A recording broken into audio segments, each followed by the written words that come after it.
Here's a few words of recognition and thanks from Jesse Bond of Southwest Fire Academy.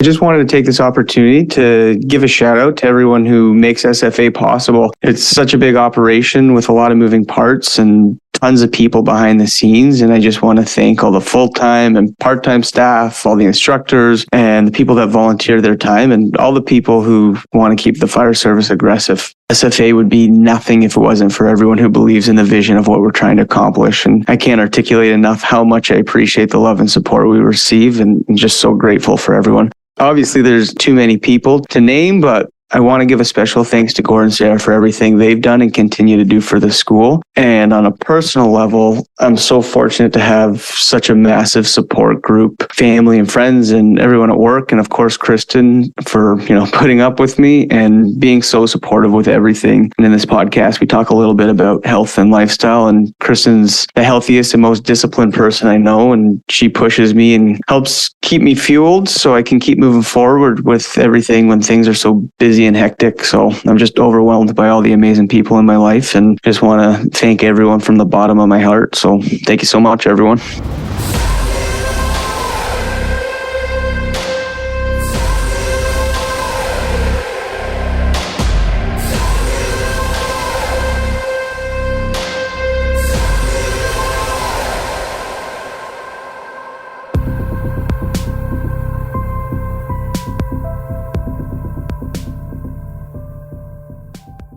Hello, everyone.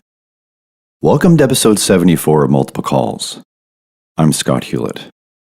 The second best thing that an instructor or mentor can do is understand graduated learning, but placed well above that is putting training in context. The majority of the fire service and any academy or course is faced with the hard reality of not being able to legally and or logistically place students in training scenarios that are exact replicas of many emergency incidents. What the most dedicated, progressive, and aggressive do in the face of this is create environments and scenarios that come as close as possible and then are explicit about the limitations and goals. They focus strongly on knowledge, body mechanics, recognition prime decision-making, and habits, all with the intended goal of unconscious competency of the fundamentals. You can't train everyone in every structure fire that they may encounter, but you can prepare their bodies and minds to react in ways that will give them, the crews around them, and those that they have sworn to help, the best fighting chance. Here's my chat with Jesse Bond. Okay, so the first thing I think we should cover is putting training in context for people. What we were just talking about previously before we sat down was, if you're teaching people firefighting and you're going to be doing it in a metal box, or you're going to be doing it in a concrete building versus an acquired structure, or in the flashover can, you need to really put in context what they're experiencing, because it doesn't often translate directly how a real structure fire operates. But you want to be able to get them in this environment to pull some nuggets out of that they can then take away. So why don't we start off with that?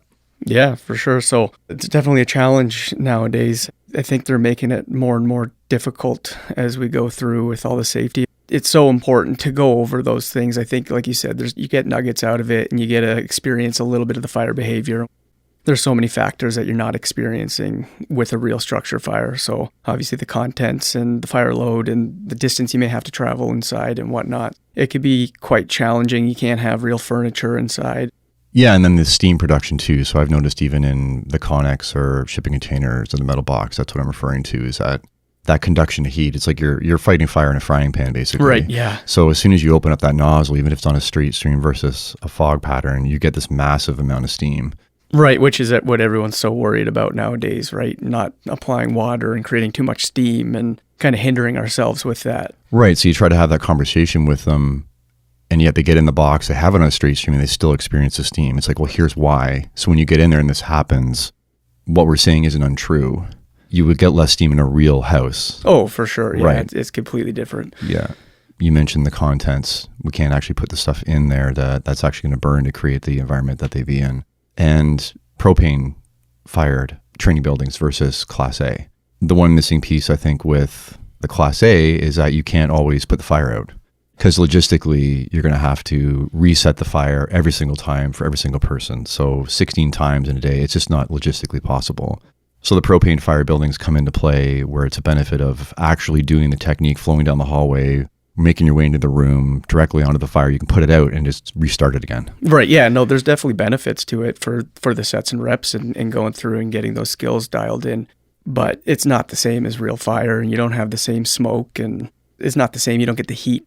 Do you see the way of combining the two then maybe? Like, is it putting smoke barrels in the propane box? Like, how do we bridge this where we can get them to pull it what they need without creating too many training scars? Yeah, I think that definitely could be a potential. Or start off with propane. I mean, we've been doing that at the school a little bit because we can burn right in the backyard, which is nice, and not create all the smoke for the neighbors. But you have to evolve past that. You start with the propane and get a little bit used to it, and then you go and do Class A burns. And like you said, you can't keep putting the fire out. You're not getting the same experience, but you're getting the experience of the heat and the smoke and what it's like to be in a more realistic setting. I think you kind of mentioned before doing search and rescue and not worrying about application of water as much, just so we can, and so we've been trying to do that a little bit more where we still get in the Class A burns and we get to stretch the hose lines and do the searches and get that same experience, but flowing the water we can do in a parking lot, right? We can do that kind of anywhere. So you start that in the propane and then go to the Class A burns, and you kind of tie it all together that way. Right. So that's not necessarily knocking a propane fired building or a Class A building. It's like, what does each one offer you? So the propane one offers you repeatability. So you take the skill from the parking lot into full gear on air in propane, you have some heat, and you can repeat the skill over and over and over and over. So that's what hammers home the technique. And then, like you said, if they go to the Class A and they're not necessarily doing that same flowing down the hallway around the corner and knock the fire right out, at least they know how to do that. And then ideally would be going to acquired structures. So if you could get a real building, but it's tough for departments to get their hands on that. And a lot of municipalities won't allow it. Ray McCormick talks about we should be using real furniture and real contents in fires to train for it. And so many people are against it because of the obvious reasons. Even if we get acquired structures, then that's taking it up to that next level. So let's maybe just put that in context for people where people definitely crap on, say, parking lot drilling, right? So I think people are really missing it when they don't think about graduated learning. So you're brand new. You're not going to be just throwing someone into a Class A burn and say, go. Just get in there and figure it out. That's very often guys will say, just get in there and figure it out. And so many people do that. And I agree with you. I think there's a lot of benefit to graduating, as you said, with the learning. So take forcible entry, for example. Start with a t-shirt, helmet, gloves, and then put on your bunker gear and do those same skills and start with a little bit less of a challenging door and then increasingly make it more difficult as you really start to hone the skills. So once you're good, then you make it more challenging, then go on air and then go do a consumption drill and then start doing forcible entry when your brain isn't as effective as it would be if you're just going out fresh. Like you said, a lot of people are against parking lot training, and I understand their point, but you want to learn the technique and really have it mastered down before we start making it more challenging. It's also hard to show techniques either on video right, to post it, or anything, it's low zero viz. So how are you supposed to video that unless it's on a tick? But still, that's not very realistic. Yeah, so when you're learning a technique, and you lower the pressure in the hose a little bit, and then you're in the parking lot in your t-shirt, bunker pants, helmet, and gloves maybe, and then you're in full gear, and maybe then you're on air. Yeah, and it's going to prevent people from being turned off by training. If you just throw the hard challenges at them right away, and it's difficult and it's hot and there's a lot of those issues, then they're not going to want to go do it again. But if you get them comfortable with the skills, they're going to be more excited about going out. Like, it's always easier to do something that you're good at. You're more excited about doing something that you're good at. So if you get really good at it and then increasingly make it more challenging, people, I think, are going to be volunteering a lot easier to go out and do that training. And that's more so for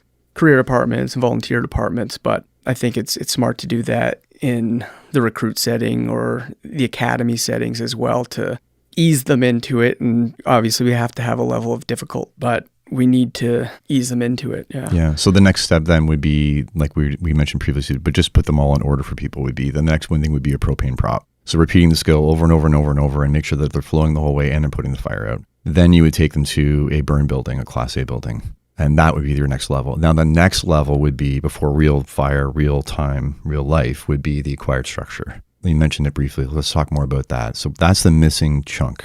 That's where the training scars, I think, are trying to make, as much as you put things in context, you're trying to leap from a Class A burn building to a real life fire. So why can't we get acquired structures? What are the limits, and why is that so important? That's the challenge, right? There's the people that want them, and there's nothing we can do about it. We can't, either the municipality can't get it. There's the environmental concerns. Obviously, if we're in the middle of a city, we're not going to be able to do that. I mean, we can take what we get. We're lucky at work where we'll get these houses, and we can go do written survival and forcible entry on all the real doors and ventilation. So, I mean, it's a huge benefit, but obviously we can't be lighting up a house that's got a bunch of exposures right next to it. And then how many boot camps do you run a year at SFA? About 10. Right. So roughly. would you be able to get 10 houses Oh, yeah. No, in the right location? Not a chance. We have a hard enough time doing Class A burns Right. with the municipality with some straw and wood. Everyone seems to be against it. People are worried about the runoff with the water, and it's so frustrating because Canada's burning right now, and everyone's praying for rain, and we're not concerned at all about the runoff. I mean, we've been having forest fires for thousands of years, and there's no crazy effects on the environment. I guess the argument would be I guess even on those forest fires, the towns are burning. Right. Yeah. Someone could say, well, it's trees and grass. It's like, no. Cities are burning too. Right. So, absolutely. right, Yeah. A lot of these municipalities are not supportive of the training in their municipalities because they're worried about the environmental effects. But we want to be good at the job, right? If our houses are on fire in our municipalities, we want to know what we're doing when we get there. So there's kind of a trade-off. A lot of the time, the councillors and politicians don't think that way. And if they also have, and maybe the departments by default then also have a safety first mentality. Absolutely. That the safest thing would be to graduate someone through the acquired structure to the real house fire. If you want safety, you want competency, you don't want to be just throwing them in, that would be the safest thing to do. The safest thing to do would be to do acquired structures. Yeah, I think so. But the other challenging part is time, right? It's hard enough for departments to get everything trained on that they have to do each year. And now we're just trying to increase all the things that we want, but we have to still do our Enbridge training and CEO training and all of those things, which I'm not saying aren't important, but how do you get people out on their own time? Because the budget's obviously an issue as well, right? A lot of these departments have to pay their people. So if you're going to graduate firefighters through a slower process, we just don't have the time for that. And the larger the department, how are you supposed to get? It's hard to get everyone through a Class A burn. So how many people so you have to get through? So I think the conversation we're having here is just so it's said outright, is that we're not saying we should have acquired structures for everybody. It's just acknowledging the fact that it's a gap. Because that's not possible for the reasons we just listed, now you're left with Class A cement building, concrete, or you're left with Connex boxes, shipping containers, propane or fire. A trailer that comes or to trailer. you. Which, right. So the goal then becomes, because we have what we have, is again putting everything in context for people of what to actually pull from that moment of training. Not as in, okay, go in, you've done your burn, you come out, high five, take that and go with it and run your next call with it. The flashover container is a great example that a number of departments want to put their recruits on the line and do the whole pencil, fog. It's like, that's never used. So why let them handle it? That's not what you'd be doing. That's one of the biggest training scars. I mean, we've taught live fire a number of times together, and that's something I always want to emphasize over and over and over again, that if this is what we're experiencing in a fire, a lot of times we don't apply water because we don't want the fire to go out. So you need to be hitting it with a lot of water, and they're doing this training, and 2 years later, are they going to remember that? Or are they going to remember just sitting there and watching it and going, oh, this is really cool, and not doing anything about it? So the way we'll frame it is, because I don't know if we've ever said it actually on an episode before for the flashover can, is you and I say it the same way. It's like, why do we just let it with oxygen or a little bit of water? Why do we keep knocking it back? Because we want it to flash 10 times. Right, exactly. So you can all see it as many times as possible with this fuel. Right. But when we get in a real house fire, we want it to flash 0 times. Exactly. Yeah. So again, they go and they go, oh, okay, I understand. You're keeping it on the cusp and letting it go over and over and over again, so I can keep watching it and I can watch it with the tick and I can learn what's going to happen. But in real life, you step in the hot box, it's game on. Right. And I tell the students to pay attention to what I'm doing. If I'm running the can, pay attention to when I open up the roof hatch or get the instructor at the back to open up the door, how that changes inside, so they have a better understanding of ventilation and what the smoke is doing and how it banks down in the lift. And when we give it the oxygen, then it creates that perfect mixture with the heat. So we kind of try and keep just talking about it so that they experience the entire time. And obviously they're not going to hopefully have to be making these kinds of decisions when they first get into a fire, but you should start paying attention to that right from the very beginning. Right? It's just like doing a size up. You're not going to be doing a verbal size up as a new firefighter, but you need to be doing your own size up when you get on scene. And that doesn't stop. No, it doesn't stop. Right. And if you don't pay attention to it because you know somebody else is doing it, that's detrimental. And that's almost a training scar, even though you're at an actual fire. Oh, the captain's got it. I don't have to worry about it. You get this tunnel vision. But if you're paying attention to that from an early age, when you have to be making those decisions, then you're going to understand it more. You're going to know what the smoke is doing from the outside. You're not necessarily doing the 360, but talk about it with your captain or your officer afterwards. Or go through it after you leave the house, right? What were you paying attention to? Looking for windows in the basement and all of those things so that you can start to create that mindset right from the beginning. We're always having them take responsibility for understanding what's going on. Exactly. Another training scar from the flashover can too is that you're in real life, you're going to see this aurora borealis, like beautiful rollover So over mesmerizing. Your head. But then they think, well, I'll see that and then be able to react when I start to see that. Whereas in real fires, that's happening over your head and you're not seeing it until it's black, black, black, black, all orange. Right, exactly. Yeah. So again, another piece of context for people that this happens in the flashover can is it's perfectly set up to do this. It's perfectly set up in the materials that we're burning. Right. So we don't have those real contents with the synthetic materials, petroleum-based products that are going to create a much thicker, blacker, darker smoke. And you can have the rollover happening. And I try and point it out in the flashover can where you can see a little bit of glow above your head, but it's not obvious. You really have to look for it. So I try and use that example as there's fire above our head right now. And even though you can't see it, it's there. And with the TIC and doing thermal imaging training, the importance of that and paying attention to all of those things. But with each firefighter not being able to have their own personal TIC yet, by the time we see every single firefighter and every single level of department have one, I mean, we're years and years down the road for that, if ever that's going to happen. What you're even pointing out for them to focus on is when they're literally sitting on the floor watching intently. Yeah. So now you got to put it in context, like realize where's your focus in a real fire? Like you're handling a line, like you're in an unfamiliar environment. You're working, you're moving around, things are banging, you hear all this external stimuli. So you're barely seeing it and you're exhausted. Yes, you may be forced a door, stretch a line, your adrenaline's going. So it's tough to pay attention to those things. And let's talk about the fact that so many people don't even have the flashover can. Like how many recruits don't get that experience? I don't know of any other schools in Ontario that do it, or Texas, and maybe there are. I'm not saying there isn't, but they don't even get to look for those things. And then, like you just said, take all of those other factors that you're tired, you're moving hose line, it's a bigger structure, there's things in the way, and pay attention to that and have that situational awareness. It's tough. So all these conversations ahead of the actual training happening, like I said, I think are more, they're way more important even than the actual training. I don't disagree. Right. So as instructors out there, or if you're thinking about getting into instructing, I think what we're trying to offer here is that really understand what the people are experiencing and try to explain it to them, what to take away and what isn't actually real life and what this is for. And then pull that 1 or 2 points out of that training. And then you apply that, as opposed to like, this is a flashover in a house fire. Yeah, and you have this safety network. If something goes wrong, even if you have a pack malfunction or whatever, you're a couple feet from the door, you go out and there's no consequences. Where in a real structure, you could be in pretty far, and what's that flame that's rolling over your head doing? Where's it going? Is it potentially lighting off something behind you that you're not paying attention to necessarily? So we discussed that with the issue of not applying water, because how long have we been trained to put water into a structure unless we see the fire? And we're so worried about insurance companies and the department getting sued and water damage. And I'm sure you've probably talked about this on your podcast a lot, but it's so important to be hitting the heat and the smoke at all times or when it's necessary to.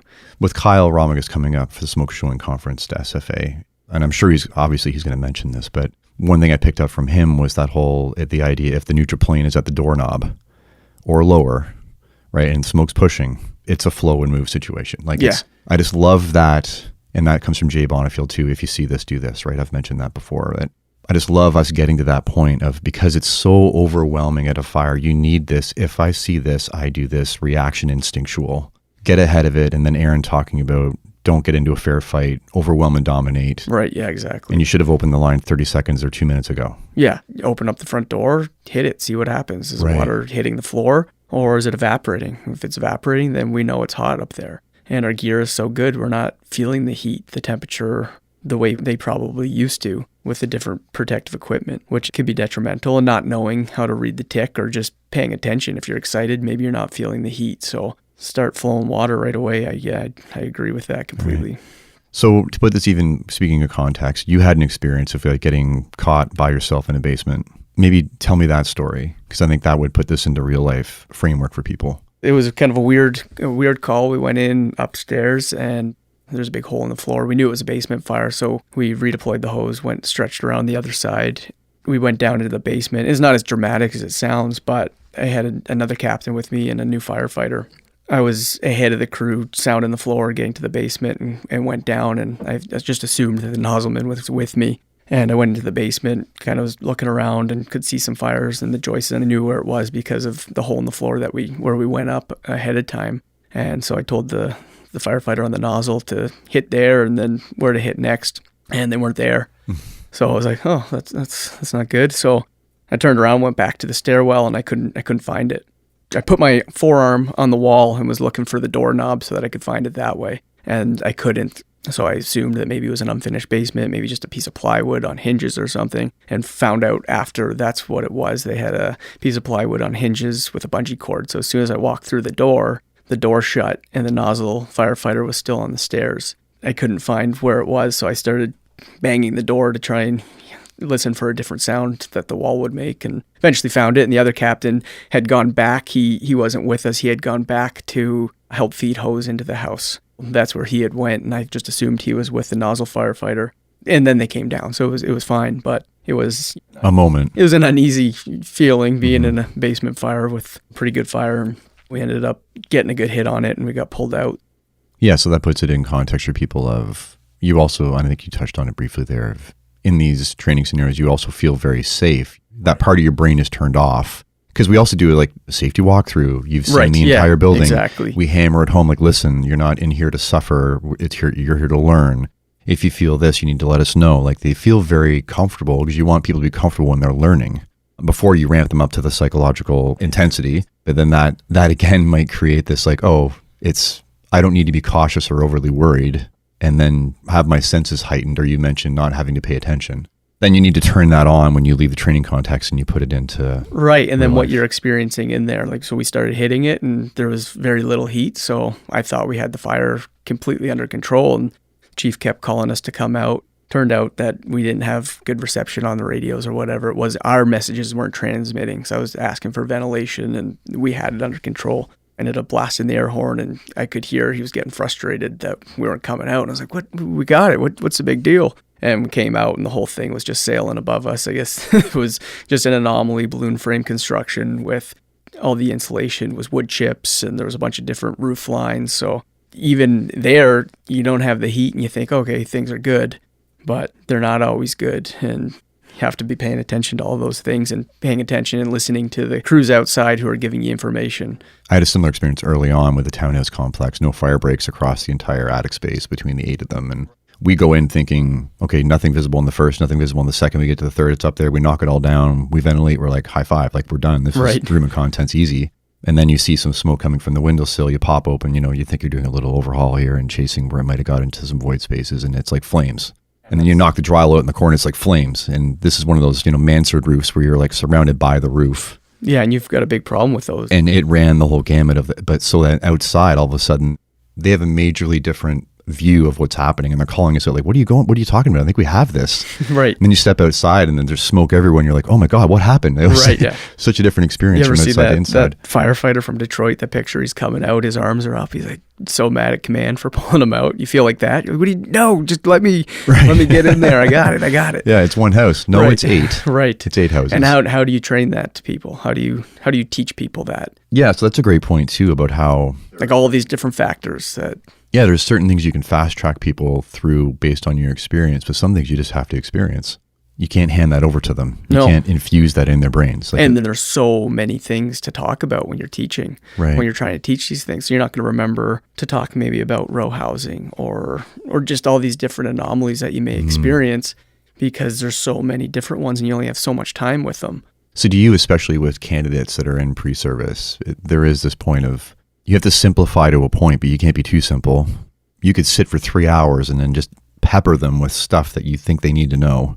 And they get overwhelmed just like an hour into it and they've lost everything. So it's always this fine line of like, how much do you pass on and how much do you simplify? Yeah, you have to simplify because they have to go through and learn the basics, right?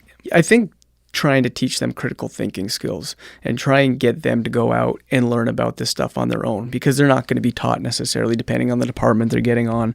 They may not be taught these things. They may be on a department where they have a low amount of training, and you have to be trying to think outside the box of what you could potentially be rolling up on all of the time. One of the things about the school that's good is you try and pepper a little bit of it each day instead of leaving it all for the live fire day. When you're teaching forcible entry, when you're teaching ventilation, when you're teaching ladders, you can talk about these different circumstances that they may be faced with when they get on the job. And having the level of instructors that we have, I think, is good because there's so much experience there where everyone's giving a little bit of a different perspective and have their own experiences. And then it's not as overwhelming because they're taking it in doses. So I think that's important to have the people who aren't coming in to train to the JPRs. Okay, yeah, this is how you do whatever, and not talking about the experiences or how it's integrated. Yeah, integrated with everything that they're going to need to know. Yeah. So that's a fine art with instructing too, is because everything integrates. You're talking ventilation. It's kind of hard not to talk about that without talking about coordinating with suppression. But you also don't want to go down the rabbit hole and then you spend an hour on suppression when you're going to be covering that later. And I would say we do this very well. It's like, because we thought a lot about it, is like you can briefly go down that path. Right. Give them just a touch of like, oh, I see how this coordinates with that. And without telling war stories. Yeah, it's got to be beneficial. 100%. And then you pull back and you refocus again. Right, exactly. So you're always touching on these other, like a spider web. You're touching on where it goes, but you don't distract from where you are. And then when you're doing suppression, you're touching back to ventilation briefly. You have to, because they're so, like you said, they're so integrated that you have to talk about them. And that's where, with technology and videos, and like it's huge in the US now where they're wearing cameras on, like helmet cams. And I think it's so beneficial. And the chiefs don't really like it here in Canada. It seems like they don't want it at all. And I don't know if it's for liability reasons. Yeah, exactly. But we can learn so much from these videos. So it's nice to have examples of everything that we're talking about and show the students, because we're never going to be able to, even when you're teaching it, it's hard for them to maybe understand or get the grasp without the visuals. So the videos are nice on YouTube and social media that you can show real examples of what could potentially happen or go wrong. And especially generationally with now newer firefighters, they're used to video as being their medium. And fast grab, you show a YouTube video, you can't play it for 12 minutes. No. You got to bring it to the point where you're going to be showing them and show them the 15, 20 seconds and go, do you understand that? Yeah. Okay, then we can move on. So it's actually a benefit because, I don't know, I hadn't thought about this before, but perhaps you can touch on things faster and in shorter bites. Yeah, and with a visual where they which can you can cover see more versus the old school would be like, maybe you need to spend more time on to meter the doses, where their brains are moving so fast now that maybe you can hit them with shorter, faster pieces. For sure. And if they're continuously learning after, right? Because you can't necessarily show every video or every example that you'd like to, but you can give them links or tell them about stuff, and hopefully they have enough initiative to just go and start watching these videos and watch the full 15 minutes and see how the call ran and played out, and hopefully start to understand if it went bad or if it went well, what caused them to go bad, what caused them to go well, so they can start having an understanding of that. Joe was talking about it the other day when he got on. He just started watching videos from FDMY and anything he could find on YouTube to get a better understanding of how command works and the tactics they decide to use. And yeah, it's great. A lot of people don't want to do that though. That's the unfortunate thing. People aren't getting into the job for the right reason. That's something we definitely try and pass on as well, is that it's even with the most well-intentioned department, with the best facilities, the best planning, it's impossible for any department to give you all the training you need. It's absolutely impossible. So you need to seek this stuff out on your own. And even then, you're not going to have enough. You're still not going to, but it's obviously going to be way better, right? Yeah, for sure. Which is when we get into the benefit of conferences, which we're lucky now with Smoke is showing, but we need more of them everywhere, just like the States does. That's a huge benefit. Yeah, and they're not here really. I mean, Smoke is showing they're doing a great job by doing one a year, and we have some other things in the works to hopefully get some more from these instructors too. They're phenomenal and so charismatic. And I go down to the US once in a while to listen to them, and it's like we should be getting them up here to to learn from them, because they have so much experience, especially the guys who work on active departments. And that's a great segue. So you went down recently. So talk about what you brought back, but you mentioned to me about the importance of consistency of training.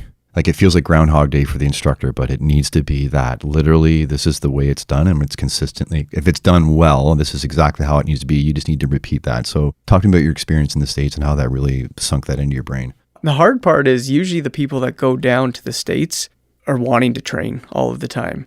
I think the biggest benefit of it jacks you up and gets you excited to come back. But the people who don't want to go down are probably the people who should be doing that training, right? They should be the ones going and listening to these conferences. So it's really tough to, bring it back, because a lot of the times people are, that's how they do it. But when they explain, and you can't always articulate the same way that they do, right, with their experience. And so there's a lot of hesitation from the other firefighters that you're trying to bring it towards. But like you said, consistency, you don't give up, and you try and find stuff that you can show them that hopefully makes it make more sense to them. Well, you were saying, I think specifically to like FDTN, right? So that's where you went down to. No, I haven't been there. I was just in Lexington. Oh, you went, okay, for Andy Frederick's training days. Right. Okay. I got the two mixed up. So you went down for the Andy Frederick's training days. I remember you mentioning to me that that's big in their approach. They deliver it consistently all the time. Every time they teach it this way. Yeah, so that's your fire department training network with Jim McCormick, and they do it the same way every single time. Brass has told me more about it because he's gone down. I see. That's where it came from. And taught there. Yeah, exactly. Right. So that's what we're trying to do, kind of incorporate more at the school. And it can be tough because you have all these different instructors from different places coming in who want to train it kind of their way. Where if you do it the same, like even he tells me stories about Jim saying, this isn't how even I do it, but this is what we've decided amongst the other instructors that's the best way to teach it. And we're going to teach it that way every time. It's consistent for the instructors and the students, and they're getting the same messaging all the time. And again, Brass talks about this all the time with, if you have videos and pictures on social media of your recruit class, boot camp 54, and the next boot camp, it's completely different. Well, the students are going to be like, well, I didn't get to do that. This doesn't seem fair. That looks like that was fun. So we're really trying to lock in the same instructors for the same days with the videos and stuff, so that we know this is how we teach it and just do it this way. And you can, of course, talk about other experiences and stuff that might be relevant. But as far as actually doing the skills, it's a lot easier if we can all get on the same page. Right. And not, again, overwhelming students with 50 ways of doing something. Exactly. And I think instructors, again, like they're well-intentioned. Like we all have good intent of like, okay, I'm not telling you, some instructors would, the bad ones would say, this is the way it's done. Don't listen to that guy. Even great instructors are sometimes saying, okay, that has value. Here's also something that has value. Because we get excited. But if let me show you this way. But if we do that 20 times, right, then it's not fair. It's like, well, necessarily to the students. Yeah. And we all do it. I'm guilty of it too. They ask a question and you want to show them a new way or a different way. I'm sure there's some value to it, but there's definitely has to be a negative effect as well. Right. So the benefit of, and I had this experience with PPA and PPV being very contested. Or with PPA, the fan's always at the front door and it's always running. Or it's like, leave that thing on the truck and never use it. Because of lack of training and understanding, there was this two camps. And what's going on with the fire. Right. So to solve that, there was a lot of time spent talking to naysayers, talking to people that were very pro-fan, and then getting everybody in the room at the same time. And then debating like crazy, have all the fights there, and then everyone understand that none of us are going to leave here 100% happy that it's our way, but when we leave here, we're going to teach it like this. Yes, and if those people can be open-minded, that's the biggest thing, because some people will maybe lose the argument, or the whole group will decide on something else, but one person is like, no, I'm going to bring this back to my crew, or whatever. And maybe they convince themselves that they're doing something good, because if they don't do that, people are getting the wrong message, but that's actually ego-based. I was just going to say that's the ego that's coming in, right? And I know you talk about that all the time, and it's obviously a big negative. Which having people that you're teaching in mind of what their experience is, which I think we're doing very well at SFA, is like always focusing on the student experience. Or it worked one time, went really, really well for them. Right, the anecdotal. So it's like, oh, this is the only way. So great that it worked for you once. but you only ever tried it once. So if you went to another fire and tried that, it might have been horrible. You just haven't had the experience of that happening. So this is the only way. So the compromise, really, there's a lot of us, I think, in general, just need to learn how to compromise and not feel that we're not ending up in a place where it's poor training and not real life. And dive into more research. It doesn't have to be just you, the people in that room, making those decisions. It could be reaching out to other firefighters in other departments. How do you guys do this? Or looking at different studies, different articles that are written, and you have to give some weight to those as well. Are you feeling that this is a better time now? Because all the way coming up, like from every generation, everyone's just doing the best they can with what they have. Now we have everything at our fingertips. The problem is almost the reverse, that we have too much and you have to know how to filter it. Yeah, that's definitely a problem. The other problem, especially for volunteer services, is retention. Firefighters are coming in for a couple of years, maybe 5 if they're lucky, and they get hired on somewhere, and now you're getting a new recruit and you're starting from scratch. So you're losing that experience, you're losing all of those things that they've learned, and now you have to retrain the firefighters, right? If you could train everyone on your department to do water rescue and whatever, any of the different disciplines, you could keep building on all of those things. But when it's such an open door now and everyone's coming in for a little bit of time and then leaving, now you have to start from fresh. And I think the chiefs are getting a little overwhelmed, and I understand why. Like, how do you keep people there for 20 years? That's the way it used to be on volunteer departments. People would be there for 20, 30 years and get to keep that experience.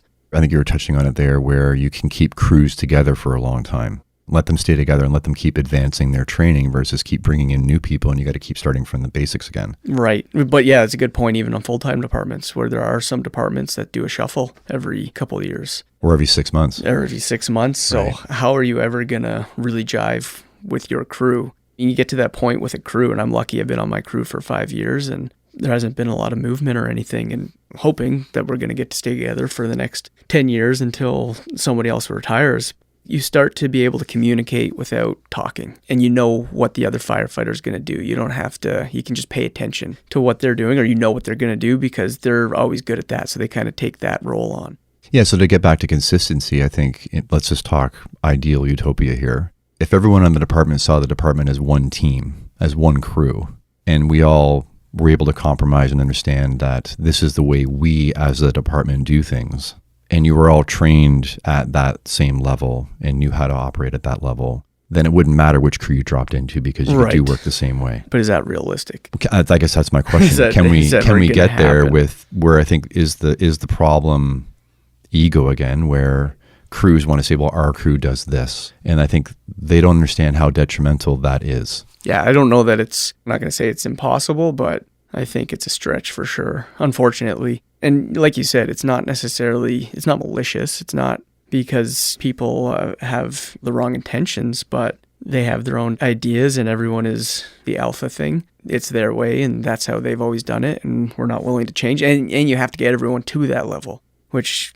again, it's hard enough to do the adequate training as it is, never mind get everyone on the same page and get rid of, no, we're not doing it this way anymore. You're doing it this way. Like, a lot of firefighters don't like change, right? Do you think you could get there through accountability? Through, let's talk about even post-fire critiques. If they're going to do them department-wide, if they're watered down because we're worried about either A, liability, or B, hurting people's feelings, then the learning doesn't come out of it. I think it helps a lot, and there's a lot of things that we can do to make it better, and we can hopefully continuously make it better.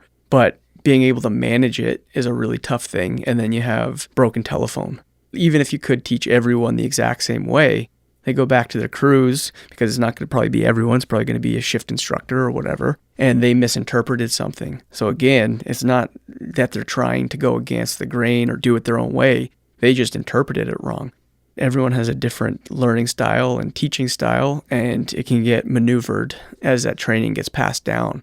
So now you're kind of in the same boat where, and even if it was unintentional, you think you're doing, this is what all the crews are doing, and you could be doing two completely different things, right? And I see that in the academy all the time. You teach the students how to do it, and they go and do it a completely different way.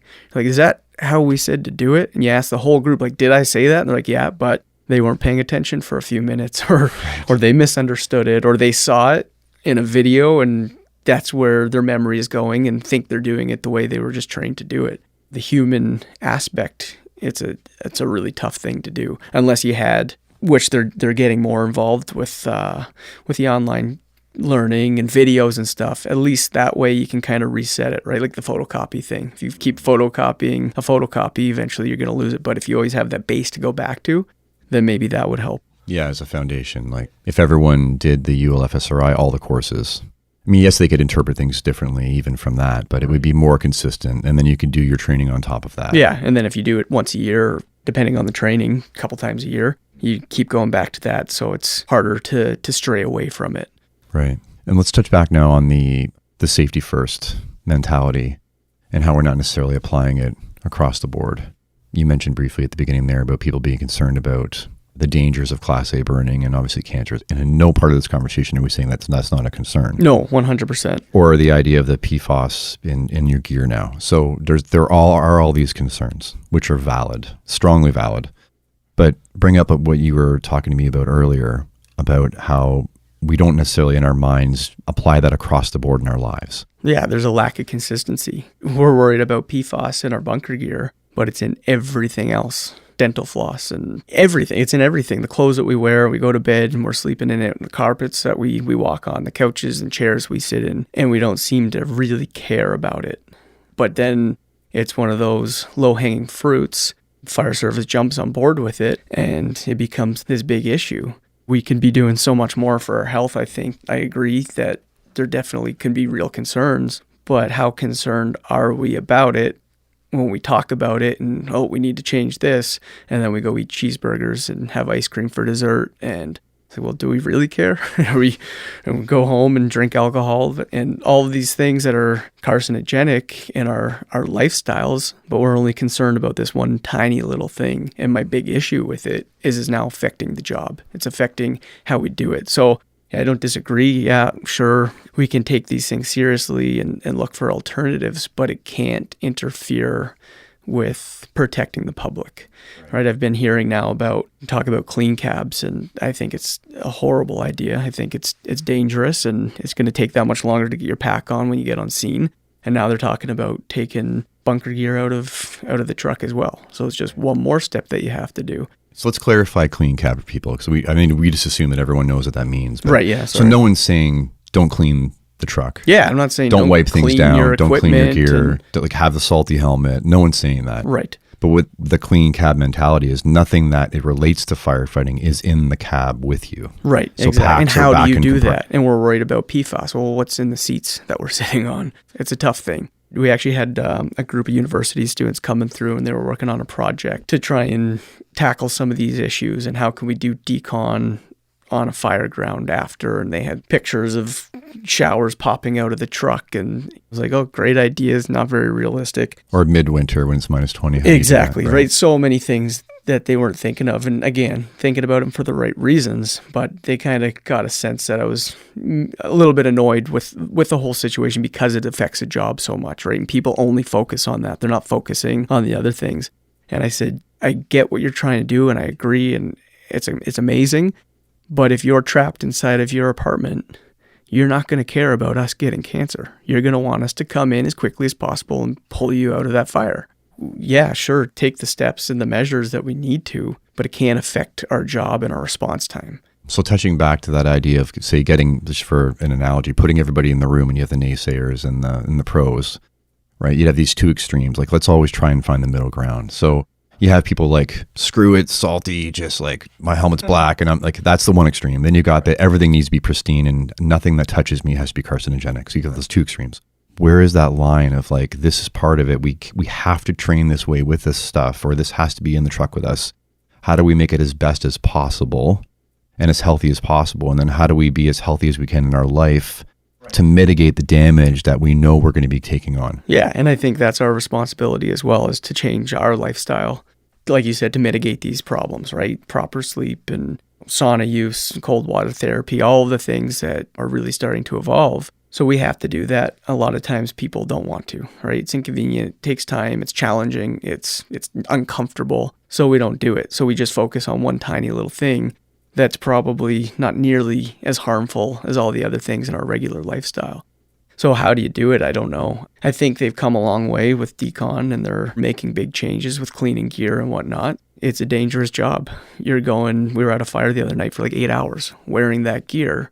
We're sitting in that gear with the smoke and whatnot the whole time. But for the 5-minute ride back to the fire station, it's got to come off now. Right. Well, what if we were at the fire for another 3 hours? Right. Are we? Right. It just, I don't know. It seems. But then you get back. You'll have maybe you've got a second set of gear. Yeah. You swap out your balaclava. You shower as soon as you get back. Like going straight into the extractor. Right. All the equipment you're scrubbing all your is stuff. getting cleaned. Right. So it's not saying like we can't do it, so fuck it, don't worry about anything. Right. It's like saying take the best steps necessary.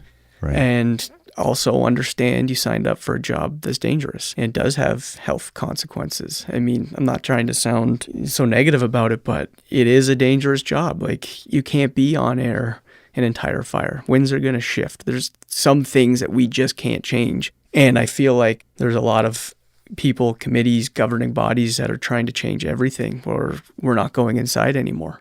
In the U.S. if there's no one confirmed inside, then we don't need to go. Like these legislations that are trying to be passed. And it's insane to me. Like you talk about search culture all the time, and there's so many podcasts on that, aggressive firefighting and the importance of it. And you have your other side of the room in your analogy who's saying, no, why would we go in there? Why would we risk anything? Well, because there could be someone in there. We don't know. Even just touching on, say, a residential structure fire, the sooner you get in and knock it down and get it done, the faster you're out of there, and the faster you're back in station. Safer it is. Right. So the more you don't do that and you make it quote unquote safe, the longer you're on scene. Right. The more you're going to be in the danger environment. And how much are people taking the time to initiate training on their crew, right? So they'll talk about these things, but they're not going out and doing mask up drills or forcing doors or stretching lines or all those things that are going to make the job safer for us. So it's awfully convenient to take one little piece of it and worry about it and then not worry about that other huge aspect that is going to keep us safer. Exercise. How many people don't exercise that are firefighters? A good amount. Really, it's the ability to have like a macro view, 30,000 foot view, and go down to the micro and see the small and go up and down like that. So then you're getting the full picture of everything versus staying, again, in extremes of one or the other. Micro-focused on this one little thing that's going to blind you, or staying way too far back from it and not really seeing the details. And that takes energy and time. Big time, yeah. So one of the challenges as well, and you mentioned it briefly, was the size of department too. It's great if you've got 16 stations, 20, 30, 60, and you can rotate crews through and they're only getting exposed for short periods of time. But like you said, the smaller the department, you've got 4 stations or 2 or 1. That's the only people showing up, and they're there for the duration. So applying these mentalities across the board is really hard. As you being on a quote unquote smaller department, how are you guys approaching it? Like, walk me through a house fire as far as how it would go through from start to finish and decon, and how are you thinking about these things but still getting the work done? We're just starting to get into that kind of stuff, and they're doing more research on it and whatnot, but we finish at a fire, gear gets bagged up, all of that stuff gets put into an SUV or a pickup truck, which is great and all, but what if you're coming back to the station and now another fire comes in? Well, now you don't have bunker gear and you don't have that ready to go. And I think that's important as well. And you may not have other trucks available to respond. You have mutual aid maybe, but chances are they were already at that same fire with us helping, and now they're going back. So now you have no trucks in service. Again, for the community and the public, it's really dangerous. You can do the best that you can, but at the end of the day, we still have to be there to provide that service for the municipality. So really it's about the auxiliary or support vehicles that maybe that you have, say, ensuring that fresh hose is brought to the scene so you're loaded on scene so as you go back. Yeah, get back in service as quickly as possible, which we do. I mean, we obviously try and do that, but then balancing that with being able to get a shower and get your gear switched out, and then some departments don't have second sets of gear. Right. So what do you do with that? So is that really the main focus then, is trying to get to these realistic actions that you can take? Even if you took your gear off and didn't necessarily bag it up and now it's all stripped down, so if another fire does come in, you don't have anything. Even if it gets put into a cab in the truck or something, is that beneficial? Where you can stop, throw it on, and then go to that next call. That would work, but now it's already at the station and you're just leaving the scene. You could be 10 minutes away, so who goes, right? Where, like I said, you're already there for hours. What's that extra 10 minutes? Cab could be dirty because of a window being open and smoke going in there. You still have to clean the cab, I guess, right? So, and if you run the second fire, that gear is going right. But I guess they could say it's less safe because now it's saturated in soot, or it's been exposed to heat, or you haven't had time to inspect it, or I mean, it'd be ideal to have a fresh set of gear every single time. That's brand new out of the bag. And that's what I mean. I've done some ride-alongs with Detroit Fire, and they don't wash their gear at all. And kind of asked them about it and stuff, and they said, well, you go to 5-10 fires a day. Right. The city doesn't have money to provide us with 10 sets of bunker gear. So even if you do everything right, and you get back and you swap your gear out, and another fire comes in, well, now that gear is dirty. And we're on a department that's composite, and you've got your full-time crews coming back to help out and your volunteers. So now if you get 2 or 3 fires in a week, you don't have any gear. What do we do about that? Just, hey, we're out of service for the next week? It's just not realistic all the time, right? Like you said, even if you have a second set of gear, you get that second fire. You're right. What do you do now? Yeah, and it doesn't happen often. We're not Detroit level, but there was a day where we had 4 in a day. Right, exactly. And no one can stand by, and there's no crews to rotate, and we're all using all our gear, and it is what it is. But that's an interesting point. I hadn't thought about that. Like putting ideas into reality, like Detroit, like, okay, we literally run this many fires a day. Yeah, the first shift I did with him, we had 5 structure fires. Right, right. So what can you do about that? There's nothing you can do. Or maybe there is, maybe buy 5 sets of bunker gear, but they can't replace their boots because they have holes in them. And there's a budget as well that has to be followed. And so putting these standards, if we want to say, quote unquote, across the board and trying to apply them to every single department everywhere, this is where it doesn't fly. Right. In a small department like mine, it's usually the same people that are coming out. And I live out of town, so I'm not one of them, but the same full-time firefighters and same volunteers typically come, and they're the ones that are getting their gear dirty. So if they're in the extractor and another fire comes in, there's nothing for them to do. And touching back to instructing, I guess with the 24-hour now, it's a bit easier. You could teach, and then your gear, if you have a second set, well, then that gear goes off to be washed. And I guess that's twofold. I guess you could be instructing for the day. Your set of gear is done. You need 3 sets of gear, which is what I believe our department's doing now. You actually get 3 sets if you're an instructor. Really? So then you have the 2 backup. But again, whatever other department can do that. And how many instructors are there? Right. And then what? And then what probably exposure? A small percentage of your department. Right. And then what exposure are your instructors getting? Right. Over time, if those are the same people. So there's that too, right? As an instructor, you're going to get way more exposure to. Yeah, and that's kind of my thing is what can we do to stay healthy and maintain that healthy lifestyle? And I think there's a little bit we can do at work for sure, but we'll never be able to eliminate it altogether unless we just stop going to fires or stop going into fires. Right. So it's so important to maintain that health and keep a good immunity up, and we don't tend to focus on that. And even with training, how often are we discussing the importance of exercise, clean eating, fasting, cleansing, whatever? We don't talk about it. Very, very rarely does it get discussed.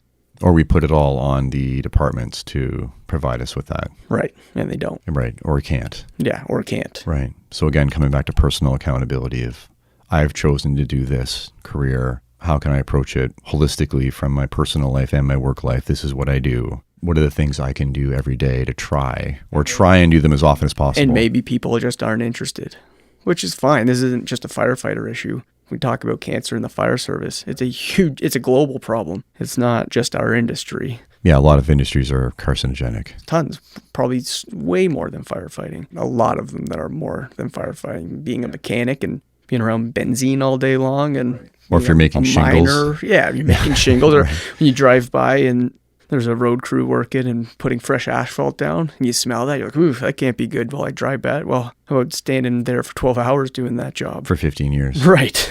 We can get micro-focused on the damage that we're being exposed to. And again, it's not saying that, well, it happens way more in other industries, so let's just not worry about it. No, of course not. Yeah, I know we got to keep putting things in context because be very careful when you say something. Yeah, I don't want to be very controversial because I know it's a real issue. I'm not saying it's not.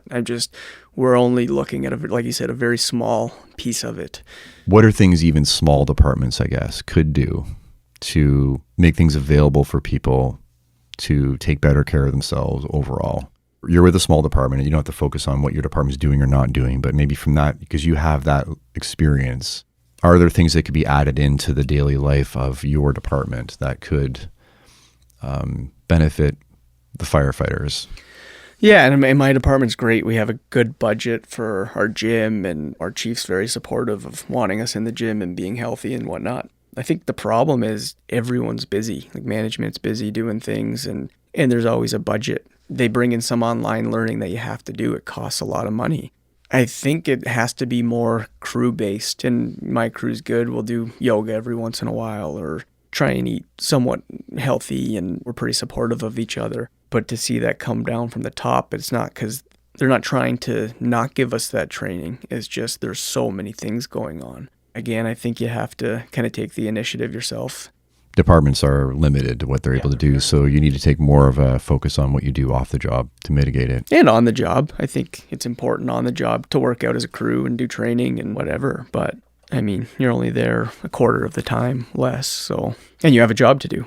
Right. Right? You're running calls and you're training and you're doing things that you can't just focus on health and mental health and all of those things. Speaking of shifting things and always looking at ways of doing things better, let's talk about SFA a little bit and what you're looking to shift and change in the future, if you can. Yeah, no, it's a good question. Just trying to get everything very dialed in. Have lead instructors is kind of a big one. It just takes time. That's the big problem, right? And I can kind of speak to everything we were talking about from the different perspective from the top, where I would love to be able to do more for the instructors and the staff, but it's so challenging because there's so much other things that you have to take care of. But things are really getting dialed in. We have a really good team now. It's just getting a little bit easier with organizing things and whatnot. So looking to dial in the videos and the online learning. Gord's working on online stuff that is really beneficial. That's a good positive direction. I'd like to get more involved with having guest instructors come up from the U.S. They don't necessarily have to be from the U.S., but there's a lot of big names. And there's a lot more that travel from the U.S. Yeah, even the retired guys. And again, Brass is friends with a lot of those guys, so he can bring them up. So it'd be nice to put on some conferences and get more exposure to people who are interested. And if it's easier to get that training in Canada without having to go to the U.S., then there's going to be more buy-in. Those firefighters are going to go back to their crews and hopefully get them more engaged and hopefully get them to come out, right? It can be tough to drive 10 hours or take a flight somewhere if you have family and spend all that money to go away. So if we could bring that here, like Smoke a Show is doing, then I think that's going to be a huge benefit. So that would be kind of my dream. That's what I would like to see happen a lot more. Getting courses dialed in, like I said, and the consistency with all the instructors and having them all on the same page. So we're definitely getting better all of the time. It'll never be perfect. We just want to always keep moving in the right direction. No pun intended, but I guess speaking of exposure to things, there's the idea of now bringing cold exposure to the minds of new candidates or anybody that comes up. So maybe talk to me about that a bit. Yeah, so I think you introduced me to the guy. You can speak to it. I just was excited when you brought the idea forward because I got into cold exposure probably 3 or 4 years ago now. So I'm a big believer in it, and I find that it does phenomenal things for health. So is it Mike? Mm-hmm. Yeah. So he was actually supposed to bring a tub up the last boot camp, but he was stuck at that Toronto chemical fire, so he wasn't able to get it up there. But if we can start influencing our recruits at a young age or early on in their department, I think there's a lot of benefit to that and what it does for mental health and your just clarity. And if we can keep people with good immunities and healthy thinking, then it's a lot easier to be motivated to train and whatnot. If we have healthy brains, then we're more motivated to be good at the job. And if you get into a rut and you're exhausted and whatnot, then it's tougher to do those things and you're less likely to go to work and have the energy to initiate training and whatnot. So I think the cold exposure is huge for getting people excited and those endorphins released and active in all aspects of their life, not just firefighting, but if we have a healthy balance, then it's a lot easier to do all of these things. I also find it's one of those things that you have a instant experience of feeling better. Yeah, I did it this morning before I came here. And if you have that experience with something that someone brings to you and you have an immediate effect, you don't necessarily have to that's okay, this is the thing and this is all I do. But to me, that kind of experience opens me up to what else is there? Yeah. So you start looking at other things that maybe I'm not doing, that you start to self-experiment and try and integrate into your life. So I think there's that benefit too with having a different experience. Yeah, and the more of it you bring in, the more excited you are to feel better. When you eat unhealthy and you get into these ruts and you're drinking and stuff, like for me personally experienced, like it's tough to go out and get into the cold water plunge because you're just not motivated. It's easier to sit on the couch and watch TV or whatever. But if you're eating clean, you're more prone to go out and do exercise. And if you're doing exercise, you want to eat clean. And if you're doing those two things, you're more excited about going and starting the sauna or getting into the cold water. As your brain becomes more clear, you're just more motivated to do all of those things. Where if you're going the opposite direction, then it's tough to get started on it. Getting momentum when you're knocked back is really hard. Oh, it's so hard. Even just listening to podcasts, right? I try and listen to a podcast before shift and after shift. And when you're in these ruts, it's just easier to listen to the radio. Then I don't have to think. But when your brain is really thriving, then you're getting aspects not just by physically doing things, but also intellectually listening to different podcasts, and it gets you more excited. And then you hear about different things that are out there, and it's just a really positive up as opposed to the downward spiral. It's interesting, that almost ironic that you could say that if you are aware of how damaging your job can be, carcinogenic stuff and sleep, you should be actually more motivated to discover all these things that can manage that. Versus if you're in a job that has none of that, you're like, oh, my job's safe. You're not thinking about it. I don't have to do these other things to manage it because I'm not in danger. Exactly. So with the cold exposure coming to the school, if we can, even if it's just a glimpse where people can see that and go, oh yeah, I feel better. It was easier studying that night. Obviously we can't provide everything that's good for your body, but maybe we start handing pamphlets out, I don't know, that have different podcasts to listen to or different people to listen to and research, and then you can start to go down that path. Where they see every learning opportunity as part of a journey and not, this is going to give you everything you need. Because no academy can give you everything you need. No department's going to give you everything you need. No podcast is going to give you everything you need. So I've heard it often where people want to be like, well, when I'm at work, I'm engaged. When I'm off, I switch it off. Again, let's talk about two extremes. 24/7, like wearing fire t-shirts, like stickers all over your car, like eat, breathe, sleep, job, right? That's an extreme. Other extreme is like, when I'm not at work, it's the farthest thing from my mind. What's the balance for you? Because like, if anybody's engaged in the job, it's you. When do you know that you're getting to that fine line of too much job, too much academy, not enough personal? And I think we talked briefly on your first episode. I was just going to say, so we kind of talked about that. So this is perfect. So walk me through that, about your journey and how you found the balance without completely abandoning the job or abandoning yourself. I think what I'm starting to learn is a good balance of having other hobbies outside of just firefighting is going to be beneficial to firefighting. So like I said, I try to listen to a podcast on the way to work and on the way home from work, and it's not always firefighting related. But it has to be something that's going to help me on the job. So whether it's listening to Andrew Huberman or whatever, if it's helping me physically, mentally, emotionally, then that's only going to make me a better firefighter. I spent almost 10 years only doing firefighting things, like 150 hours a week. And it got to the point where it was just too much, right? Going to 4 training nights a month with the 2 volunteer departments and the truck checks, and then your 7 shifts a month and the academy nonstop.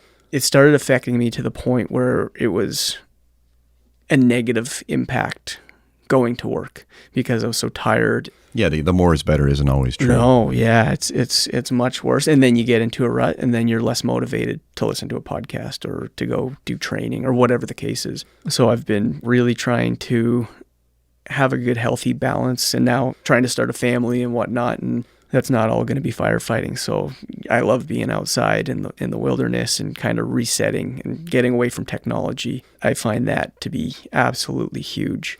Are you just more aware of when you're sliding too far down the rabbit hole again, or do you now schedule it into your life? Just starting to. It's actually pretty recent. A week or 2 ago, started realizing I'm getting burnt out again. I am super burnt out again. And how do I do this? You can find all the things to blame. You can blame the academy, and you can blame dealing with the politics. And then I realized it's not beneficial. So have you listened to that Andrew Huberman podcast on alcohol? Not yet, no. Oh, yeah. I've been pushing it off for a while. Okay.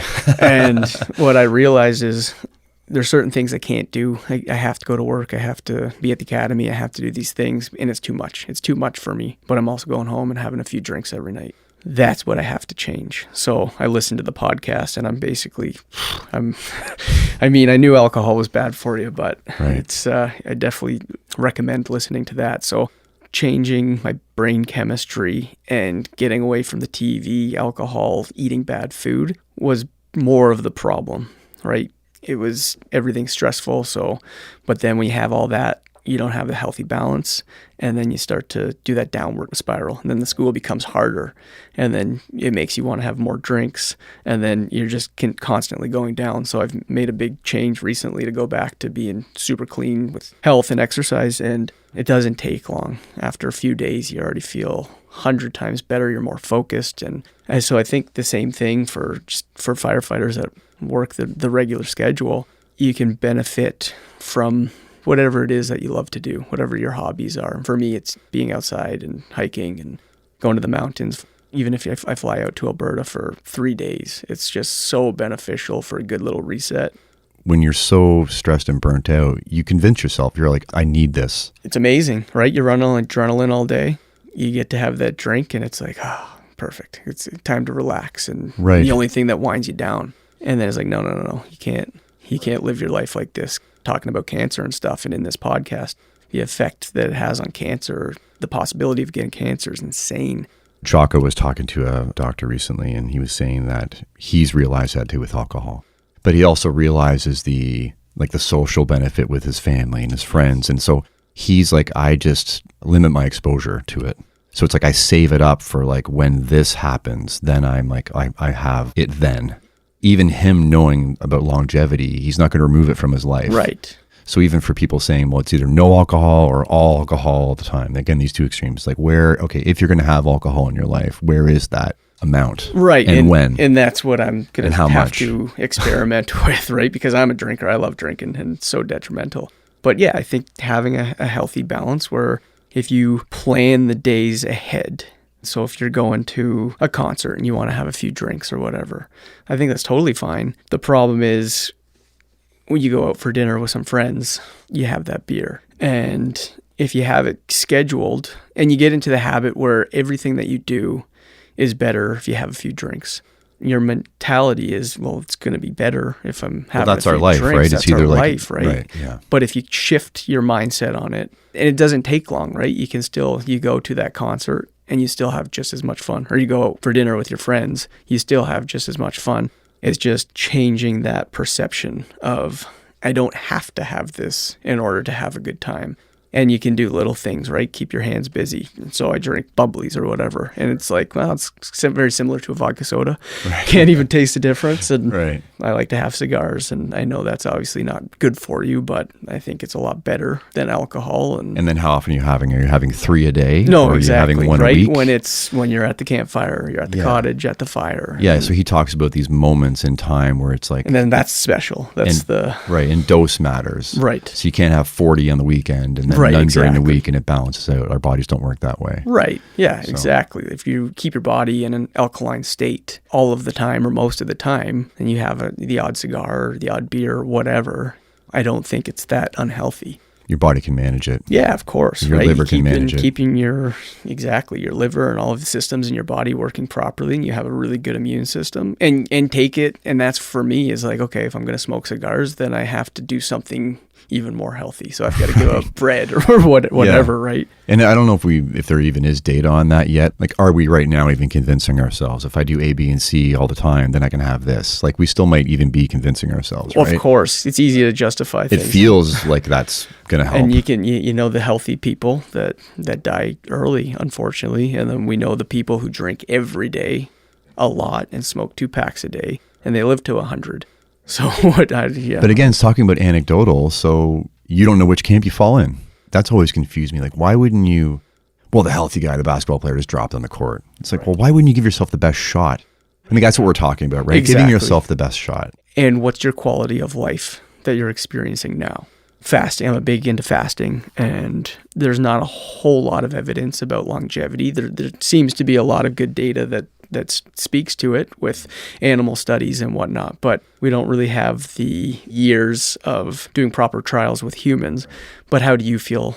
When I'm fasting, I feel amazing. I feel way more energetic. So that's the path I'm going to choose. I drink and I feel good, but then how do you feel the rest of the time, right? So you kind of have to do self-trials because there's so much supporting evidence on both sides all the time too. I like to find the people on the podcast that I really trust based on how they break things down and the studies they do and seem to be fair. And they take all the factors into consideration because there's so much data sets and studies and whatnot. So I like to find a few that I really, really trust, and then hopefully they're right based on the evidence that they provide.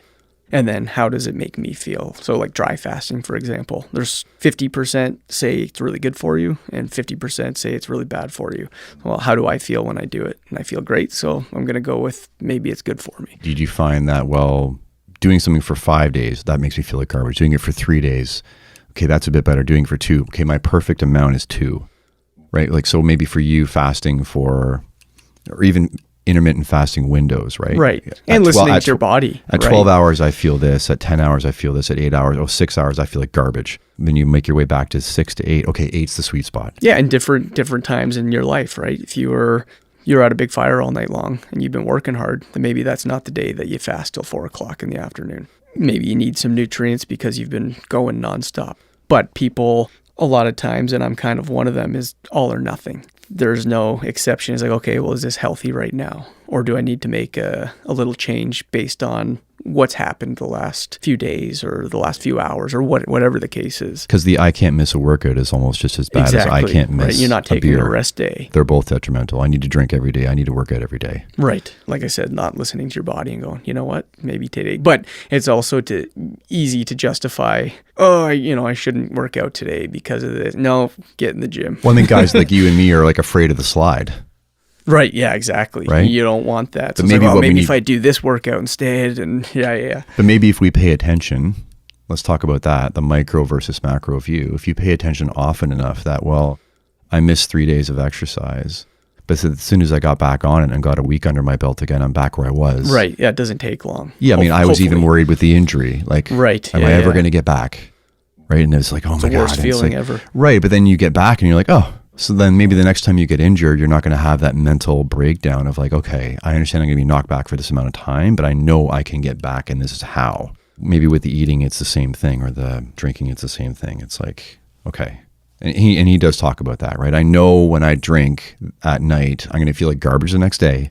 But this moment with my family sitting here and we're having a drink together and talking, this is amazing. Yeah. And it doesn't need to happen all the time. That. It's not what we always do, but right in this moment, this bottle of wine and whatever we're doing is amazing. So, and I know I'm going to lose sleep. So I get back on the horse the next 3 days in a row. Again, I'm paraphrasing what he's saying just to talk about dose and listening to your body and not just justifying drinking because right.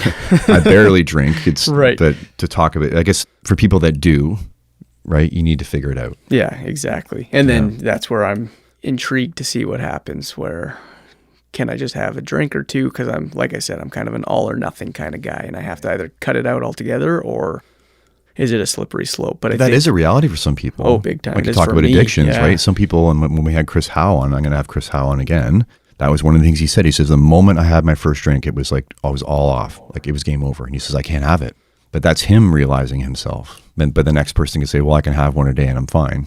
Again, we're all different. So you need to pay attention to your body and self-experiment. I think we keep coming back to that. Yeah. Let's take a short leap. It seems like a major change in direction, but knowing what you can handle. I think that's what we were just talking about, knowing what your body can handle. So let's make the leap now to say some departments knowing what they can handle and what they can't and when they need to ask for help, or knowing what their people can handle, as in we're expecting people to know way too many disciplines, saturated, overwhelmed, even the keenest people. 2 things, departments reaching out to ask other departments for help or mutual aid. And then maybe what we're getting at is specializing people so that they can really focus and master their craft versus watering them down. They're not good at anything. Right. Yeah, well, let's go to the first one first, I guess. So Canada's run quite a bit different. And there's a lot of places in the US that have county-based fire departments. And we're starting to see talk of that up here. And what are the pros and cons? And I'm sure there's both. But how does a fire department, especially a small one, or you can talk about a large department, how does a station take on everything? They can't. And that's why Toronto and your city, you have rescues at certain stations and squads, I'm sure, or whatever. How do you do that in a small department where you still have to be able to offer this level of service for everyone? Take trench rescue, for example, right? It's a big discipline and a lot of equipment. And how do you do that and then also be really good at swift water rescue and also be good at surface water rescue and also be good at auto-X and also be good at all Confined of these space. different things, confined space, rope. It's hard to get the time to do all of that training, especially if you're busy and you're running calls all the time. I like the idea of the county-based departments where you can have specialized disciplines provided to each station. So, Station A does trench and Station B does rope and confined space and Station C does water or whatever. But obviously you have to take into consideration the disciplines that need fast response. So we can't have someone specialize in firefighting. That's a 20-minute response to that other place. But the calls that we can slow down, like hazmat and potentially trench rescue, is it beneficial to have these departments or these stations take one on? Which I think the problem will be ego. Like you're talking about, departments often don't work with each other. They don't even call for mutual aid when we need additional tankers or pumps or ladders or whatever. But if you do it and you get that mentality out, it might be hard at first for the people who have been around a long time. But if you can start, then it's going to get everyone working together. And if we do the odd training night together or whatever, we're starting to realize that they're the exact same people we are. They're just people with a different boundary. If you get them working together and start helping each other, and it doesn't mean the other stations can't be trained in that discipline, but maybe a lower level. You don't focus on that as much. So one department does trench or one station does trench. The other support trucks are coming to help and they have a bit of an understanding, but the crew that's already there is going to be the ones running the call and getting into the hot zones or whatever. I think there would be so much benefit for that because we often can't do it all. You can't do it all on your own. With the firefighters, like you said, I think there's definitely benefit to being trained in all different disciplines, but really focusing on what you need to be able to provide. So I think what we're talking about here is, like, there's a reason why in the States they have trucks and engines and rescues. And you're a truckie or you're an engine guy or girl or you're on the rescue because of exactly what we're talking about. Task or information saturation. Yeah, and it's good to get exposure to everything, especially if you're doing a shift change or duty exchange, they need you over there. So you have to have at least a foundation of knowledge. One of the benefits I came to recently of specializing would be there may be a very, very few people that would be, and I wouldn't count myself in this group, that everything they touch in firefighting they're going to be really good at. That's not me. No, but there are a few of those. There are, right? But they're rare. They're rare. So that being said, for people that would struggle with even a few skills, there's that extreme too, right? So people that are just naturally gifted, and then you have people that are really struggling with even a couple skills. And very often the people that are really struggling and can't be good across the board, even with the basics, they get slammed really hard, right? They don't deserve this job. They shouldn't be here. If you were to specialize and say they were really, really good and a really great engineer, they would feel better at their job. Oh, for sure. Everyone would love them because they're really great at their job. They bring something huge to the team. Right, because they're really good at that one thing and not expected you suck at these 15 things. It's I can't take on 15 things. Right, but I can learn my district and learn to run this pump really well. So that's my job. And then so they're happier and everyone else is happier and the culture's better. I haven't experienced a department where everything's specialized. So, I'm sure guys in the States are rolling their eyes going, it doesn't work either. But maybe that's the case. I'm going to acknowledge that right now. I'm speaking from a place of But is it better? But is it better? Right. So I feel like it would even solve that problem where culturally people would be much happier and everyone would be happier with each other as a whole if we are allowed to specialize and be where we deserve to be. Yeah. Or want to be. I agree. The challenging part would be, is everyone going to want the same job? Is it based on what you request, or is there a mix of what you request and where the chiefs or the officers decide to put you based on your talent, or is there tests involved where you have to prove that you're that good at those skills and they break it down that way? So I don't see why it can't be a thing. Again, logistically, I think it just adds more on the plate, but is it any more logistically difficult than it is right now? Right, exactly. So especially if the job's not getting done. Right. So is it any harm in trying it? No, for sure. Right. And it kind of goes back, I know it's a little bit off topic, but what we were talking about with county-based fire departments, should it be more of a radius on a map where you put the station in the middle and you go, like one of my stations, I can see a car accident, but it's not our call. Someone's coming from 10 minutes in, 15 minutes in. Well, that's not beneficial to the people who are potentially trapped in that car. Being wary of boundaries for stations, you mean? Yeah, stations and departments and whatnot. But it kind of relates a little bit to having these specialized skills that you're good at. So what you're speaking to is how do you decide boundaries around stations for response times? Yeah. So if your department is right on the border of another department, but they're a 15-minute response and you're a 3-minute response, well, why aren't you going just into because their it's area? Not your municipality? And why don't we want them to? Because taxes. Because of taxes. Yeah, because of taxes and fighting over money. And it's almost a different version of when firefighting started and they had the insurance shields on the doors. And right. they're fighting for calls. I think is still a thing in the U.S. Yeah, I think okay. some states or some municipalities still run that way. So we're adding people dynamics and economics into the mix, which fucks it all up. Right. Yeah, exactly. And again, a big thing is the budget. You don't have the budget to get this equipment or that training for it, then why are we not working together? And these different departments, okay, yeah, we can't afford all of these things in this training, but you can do this and we can do this and we can help each other. And even with industry, there's so many industries that have a huge budget and they come to us and they learn all these different disciplines, but it's just for a mine or it's just for a power plant. If something happens to go wrong, which something probably doesn't usually go wrong, but they have the money to send. So why don't the municipalities and industry work together and help each other out? Speaking of task saturation, specializing, ideal world, let's play magic wand for a second here. So you teach a lot of things at the academy. I'm sure you don't love everything equally. Let's wave a magic wand for a moment. If you had to specialize, like if you had to, like when I come into work, these are the things that I would love to do every single day and nothing but. Do you have it in your head? Like, what would you choose? Yeah, fly fire for sure.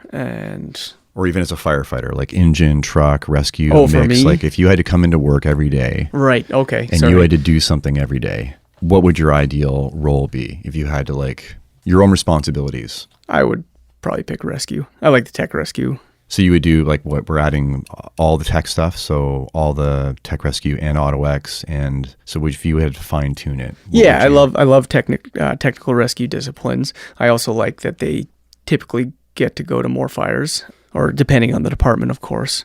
But I love the idea of that. I mean, I love it all. I love going in with a line. I love the truck work stuff, and that's kind of where I'm lucky on the department I'm on. It's all three of those trucks in one. So we don't have a ladder on our truck, but we're doing trucky things, we're doing engine things, we're doing squad things. Like the amount of equipment we have on our rig is insane because we're the only truck. So pretty fortunate to kind of get the best of all three of those worlds. But even if you love everything across the board, you would choose the rescue stuff. Yeah, I think so. I love going into fires more than anything. That's definitely now you're an engine guy. Yeah, exactly. But I also love searching off of a hose line and just doing search. Do you think there would be benefit in doing a number of years in each discipline? I think so, because of duty exchanges and shift trades and stuff like that. There's a very good chance you're going to end up on one of those trucks. So even if you did a few years on each of the rig, then you have that foundation of what it does. But like you were saying, there's benefit to really honing your skills on the certain truck that you end up on. It's a tough one. Like I've heard, it used to be really difficult to get onto a rescue. You had to be the top firefighters of the city. And now someone who's been on for a year or two is going to that truck because people don't want the responsibility. And with the generation of new firefighters that are coming in, and they don't really care. It's not necessarily about the job. There is more of that, yeah. Yeah. Do you have any desire to move up and promote, or are you good where you're at? I like where I'm at for sure. I'm acting, which I do enjoy. I do enjoy the challenge when I'm acting. It's definitely a different mindset going into work. Nothing beats back of the truck. I'd rather be in the back of the truck, but I do like the idea of moving up potentially. Would you be happy with just acting for the rest of your career, once in a while, here and there, and not making the shift completely? Yeah. I think I would like to be a captain one day and get a lot of people who say, oh yeah, no, never going to promote. And then as soon as the opportunity comes, they jump on it, which is fine. But sure. I don't want to sit here and lie and act like I don't want to be a captain one day, because I think I do. I love the back of the truck. I love working. So would a lieutenant position be ideal? We don't have lieutenants, but... Right, but if you had your pick. Yeah, I guess it depends on what the role of a lieutenant is, which I'm not overly familiar with. Yeah, acting's fun. Best of both worlds. I like organizing. I like going in and setting up training, and I don't like reports and doing paperwork, but it's part of it. Let's wrap up with maybe a message to people that are considering getting into the job. They're going to be coming into a boot camp. You've seen a lot of boot camps, and you've seen a lot of people. Can you give me or give them some idea of mindset, approach, attitude? I mean, we can hit the highlights of have a good work ethic, but are there certain things that you're seeing as problems, common problems, and people that thrive? Are there unique things that these people are doing, or the way they approach things? I'm trying to dig some nuggets out of you to pass on to people that are considering coming to a boot camp, and how they can best get the most out of themselves and the experience. Yeah, I guess making sure that this is the right job for you. Because a lot of people, it's pretty evident when they're in the boot camp that, do you really want to be here? Like when you ask someone, hey, do you want to cut another car? No, it's time. Let's go back. Or we had a boot camp one time where it's like, well, we have some extra time, so we're going to do some extra live fire tomorrow. And they're like, or no, sorry, that's not what happened. They came up and asked if all the JPRs were done. So can we just study tomorrow instead of doing the extra live fire? I'm like, are you kidding me? Like, this is the most fun part. You should be so excited about it. And we do have the odd student that comes through that on the first day or first couple days go, you know what, this isn't for me. And I have so much respect for that. It's like, I don't like being uncomfortable in this gear and in these confined spaces. And so many people recognize that, and they just push through anyway. And maybe they can go and practice that more and get to a point where they're comfortable with it.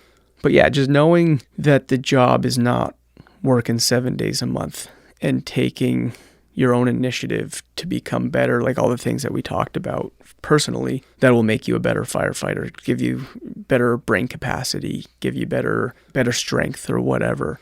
Or if you think back to specific students that really nailed it, or right away, I guess there'd be categories, right? I'm always trying to categorize things. Right. So you have the people that are naturals. You're like, if maybe they don't want to do it, they're natural at the job, maybe they choose not to do it. But you could have your naturals. And then do you see this? I guess that's what I'm asking. Do you see this where you see people they're natural, they've got it. Whatever it is, they have it. Yeah, for sure. And then there's people that can have it if they work for it. And then there's people that will never have it no matter how hard they work for it. Yeah, 100%.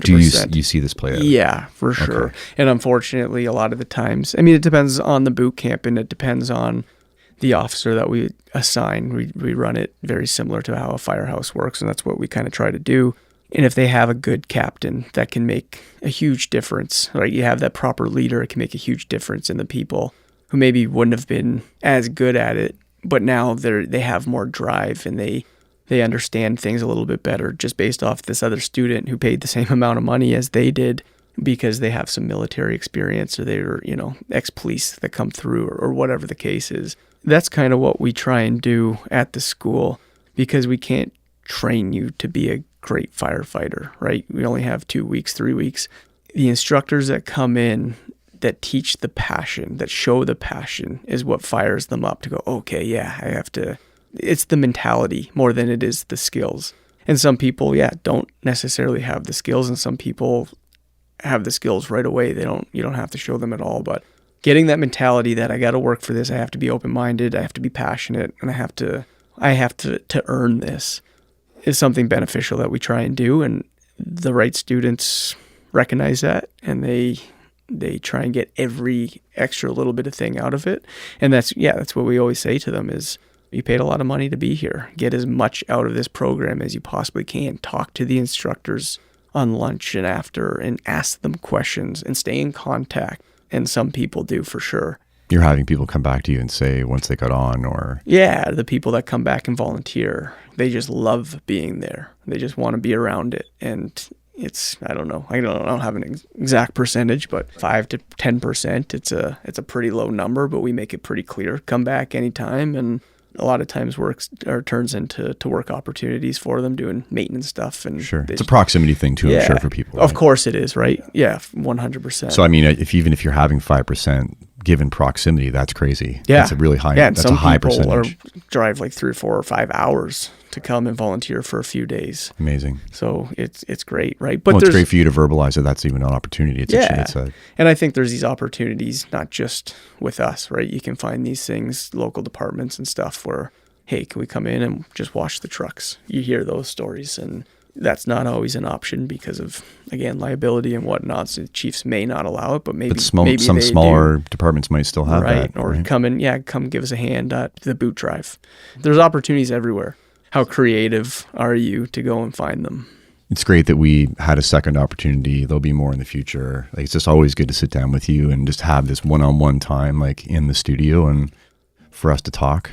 Because we're both so busy, it's really an amazing thing when we can both sit down and we can talk together. Yeah, man. Well, I really appreciate you having me on, and thanks for everything you do for the fire service. A lot of great podcasts, so it's a huge benefit to everyone.